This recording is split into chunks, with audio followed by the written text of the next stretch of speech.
ಅದರ ರೂಪದ ಬಗ್ಗೆ ವರ್ಣನೆ ಮಾಡಿ ನೀವು ನಗುತ್ತಾ ಇರೋದನ್ನು ಬಯಸ್ಕೊಂಡಿದ್ದೇನೆ. ಒಮ್ಮೆ ನನ್ನಲ್ಲಿ ಹೇಳಿದವುದಂತಾದ್ರೆ ಇನ್ನೋರುಗಳಿಗೆ ನಾವು ಹೇಳುವುದಿಲ್ಲ. ಕೇಳಲೆ ನಮ್ಮ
ನಮ್ಮದೇ ಅಂತ ನಂದನವನ ವನದ ಧರ್ಮದಲ್ಲಿ ಒಂದು ಮರ ಕಾಣಿಸ್ತಾ ಉಂಟು.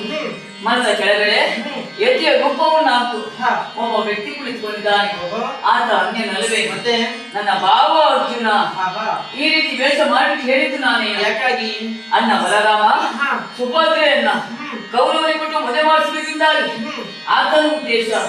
ನನ್ನ ಉದ್ದೇಶ ಬೇರೆನಲ್ಲ. ಮತ್ತೆ ಹೇಗಾದ್ರೂ ಮಾಡಿ ಸುಭದ್ರೆಯನ್ನ ಅರ್ಜುನ ಕೊಟ್ಟು ಮದುವೆ ಮಾಡಿಸಬೇಕೆಂದಾಗಿ ಆ ನಿರೀಕ್ಷೆಲಿದ್ದವ ಇದಕ್ಕಾಗಿ ನಡೆದಿತ್ತು. ಬೇರೆ ಅವಕಾಶದಲ್ಲಿ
ಮಾಡುವುದಂತಾದ್ರೆ ಕೇವಲ ನಮ್ಮಿಂದ ತಿಳಿದಕ್ಕೆ ಸಾಧ್ಯವಾಗ್ತದೆಯಾ? ನಿಮ್ಮ ಅನಿಸಿಕೆ ಏನು? ಒಂದು ಸುಭದ್ರ ಕಲ್ಯಾಣ ಆಗಬೇಕೆಂಬ ಯೋಚನೆ ಅಲ್ವಾ? ತಪ್ಪಿಸುವುದಕ್ಕೆ ನಾವ್ಯಾರು ಸ್ವಾಮಿ? ಆ ಕಲ್ಯಾಣ ನೋಡಬೇಕೆಂಬ ತವಕ ನಮಗುಂಟು ಸ್ವಾಮಿ.